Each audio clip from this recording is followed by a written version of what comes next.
輕巧就是我剛拿到這款 vivo X Fold 5的第一個感受。大台的折疊手機呢，它的重量卻只有217克啊！哇靠，這是什麼概念 ？iPhone 16 Pro Max 的重量是227克，但這款手機呢，这款折疊手機呢，它可以展開成8.03寸螢幕的這個折疊手機，它重量比 iPhone 16 Pro Max 還輕了10克啊，真的很扯。那除了輕盈以外呢，我第二個感覺就是這款手機也太薄了吧？那合着的時候呢，只有9.2mm 嘛 ，iPhone 16 Pro 也要8.25mm，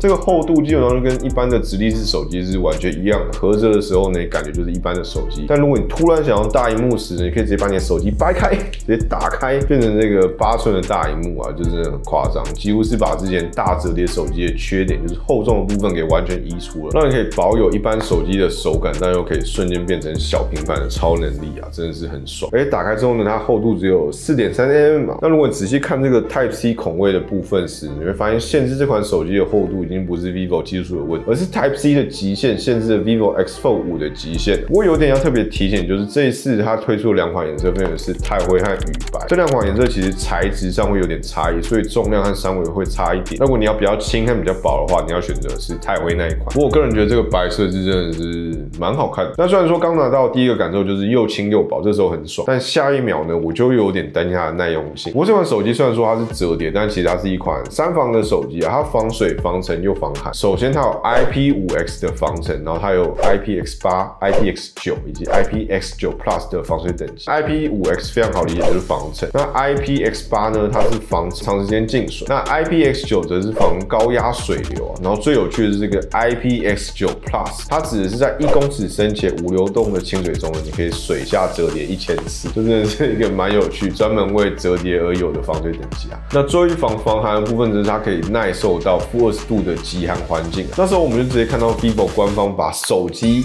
冰在冰塊中哦，去展示說7月23號是開賣時間啊，就真的是很扯的一個操作。那除了防水、防寒和防塵以外呢，這款手機有通過60萬次的折疊測試啊。不過這個部分就看有沒有勇者來試試看折60萬次後會發生什麼事情啦。那接着就來聊聊輕薄的第二個我擔心的點，也就是它的效能和它的散熱部分。因為手機做到這麼輕巧時呢，勢必裡面的散熱模組是沒辦法塞太多的。這款 vivo X Fold 5的初機採取的是高通的8 Gen 3啊，雖然說也是旗艦的處理器，但是畢竟不是2025年最新的，或多或少其實還蠻擔心它的效能，所以我就先實測了跑分對打他們自家的 vivo X200 Ultra 的高通8引力，看一下兩者之間的差異。那這部分呢，我必須說兩者之間還是有點差距。然後我也接着實測了遊戲表，就直接拿最難的崩壞星穹鐵道匹諾康尼的場景去進行測試啊。所以說跑起來是都還可以玩啦，但是不過剛開始測試沒多久呢，它就被限制在25到30 FPS 之間來回波動。那我實測了10分鐘，平均的 FPS 是28 FPS 啊，基本上就是跑動，但沒辦法跑到60 FPS 這樣。那講完我比較擔心的部分之後呢，來聊一下這款手機我覺得最黑科技的地方，就是它的電池規格的部分。在這樣輕薄機身內呢，它塞入了一顆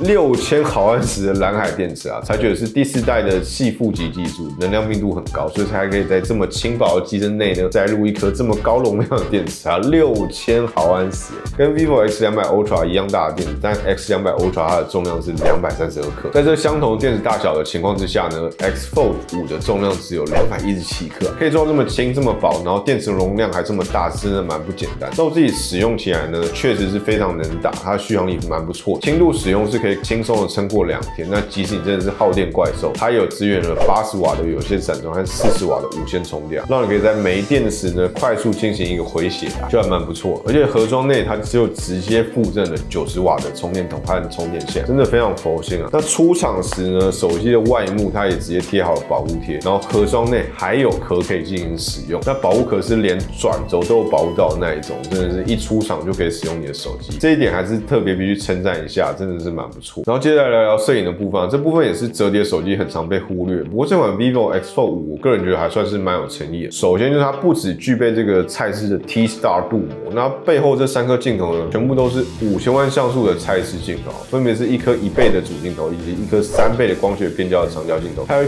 顆120度的超廣角鏡頭啊。目前這個配置以大折疊的手機來講，真的是蠻旗艦，更不用說它具備 vivo 的獨門絕活人像模式的部分，具備蔡司全焦段人像，可以從23mm 開始到人文焦段35mm 到50mm、85mm、100mm 都有啊，超級好用的蔡司光斑和濾鏡也都可以進行選擇。那特別提一下濾鏡的部分，它這次也新增了 vivo X200 F1 上那個最新的負片濾鏡，就是那個很像是富士底片拍出來的那個負片濾鏡。那這款 X4 5呢，它也具備，就真的非常好拍，很好用。那攝影這個部分有一點一定要提及，就是它具備了長焦微距這個功能啊，這東西真的是非常好用。我每次玩到都玩得非常開心啊，拿來拍拍小東西啊，或拍拍食物，真的非常好玩，而且細節表现也真的蠻不錯。然後 vivo X4 5的鏡頭模組，它雖然是我沒有這麼喜歡的圓形的設計，就是這個 Oreo 的感覺，不過因為它很至中，所以當你手機合起來放在桌面上時呢，其實不太會有那個蹺蹺板效應，就不太會晃動啊，這點必須加分一下。不過攝影有個部分比較可惜，就是在目前的錄影呢，最高只有支援到 8K 30fps 和 4K 60fps，就少了 4K 120fps 啊，这点就还是稍微可惜。不過很驚喜的是，這次的 vivo X4 5它其實是有支援後置鏡頭來搭配這個外螢幕進行操作，來達到自拍這個效果。你可以直接在外螢幕進行操作。那我本來一直以為這功能是沒有的，但實際研究過後呢，發現它其實是有的，但是這啟動是需要一點技巧。所以在內螢幕時呢，打開相機，然後把它轉成自拍模式，然後這左上角就有第二個圖案，按一下之後呢，它就可以直接在外螢幕進行操作了，就可以直接在外螢幕進行自拍，可以直接這樣自拍，真的是一個非常爽的一件事情啊！因為你可以直接使用到最好的鏡頭來進行自拍，這是折疊機的一大優勢啊，就非常方便好用。如果你用折疊機的話，這功能一定要用用看。然後再來聊一下系統的部分，這個部分呢，我必須講一個我最喜歡這款手機的一個重點功能啊，那就是原子工作台。它非常像是蘋果的台前調度，但又優化了超級多啊。所以它啟動方式是你在熒幕的右下角時呢，你直接往熒幕中間這樣滑，它就會啟動，然後你就可以同時選擇5個程式在同時運行啊。而且你即使切換到後台，你可以看到畫面上那個程式是有在跑，所以你就可以進行掛機啊，或者直接在後台播放一些東西，就真的是很實用。它做的也是非常使用者友善，基本上系統會自行判断你的畫面是要橫的還是要直的。像是遊戲的話，它就會直接顯示是橫的；那如果像是網頁，它就直接直視顯示，就真的非常好用。你可以一邊掛機，一邊看 YouTube， 一邊查資料，一邊回你老闆的 LINE， 以及一邊寄送 email， 真的是超級多功能。那此外呢，它還有一點非常貼心的是，它的音量的部分也可以分開程式去進行操作。像是你聽音樂也想同時掛機，但是又不想聽到遊戲的背景音樂時呢，這時候就可以把遊戲的聲音單獨關掉，就真的可以感覺出来 vivo 他们是真的有根据真實的使用場景去進行設計，就蠻貼心的。然後再來就是 AI 部分啦，這次他們新增了2個 AI 功能，我覺得都還算是蠻實用。首先第一個就是大家很熟悉的 AI 移動物件，那 vivo 叫做魔法移動啊，基本上可以把照片中的物件或者是人像摳出來，然後輕鬆改變它的位置和大小。那原本地方呢，它就會使用生成式的 AI 去填補它的空缺啊。那整體的效果我覺得是還算是 OK， 而且移動過去的物件，它會稍微會考慮到陰影的部分，就算還算是蠻不錯。那再來第2個功能就是這個 AI 即時字幕，我覺得這真的超級實用，超級好用。首先就是它的精準度很高，而且它速度還算蠻快的。然後重點來，它還可以即時把字幕進行一個翻譯，像你聽到可能是法文或者是英文，它可以即時翻譯成中文啊，而且它是具備繁體中文啊，這點必須給推一下。那此外，通常廠商做到這一步時呢，就覺得大功告成已經結束，但 vivo 又額外多做了一步啊。當你每次即時字幕翻譯結束過後呢，它就會問你說要不要把這次的翻譯字幕的檔案記錄下來，而且它還會額外幫你做 AI 重點摘要，就可以把文字檔記錄下來，然後又有重點摘要，我覺得真的超級好用。第一次看到的時候真的是傻眼，無論你是在聽線上會議啊，或者在跟同事 conference call， 或者是看一些線上演講，都非常的實用。然後此外，這次的 vivo X4 5呢，它還額外具備一顆這個快捷操作按鈕，基本上看這個 UI 就可以知道這是一個果味十足的按鍵。不過我個人還是蠻喜歡這個按鍵，主要是因為 vivo X4 5它是沒辦法透過雙擊電源鍵去打開相機的，但你有這個按鍵的話呢，就可以做到這件事情。你可以自定義說你要開啟相機，或者是開啟筆記，或者直接開始 AI 即時字幕都可以。那當然也可以一鍵原神啟動啊，就靈活度真的是蠻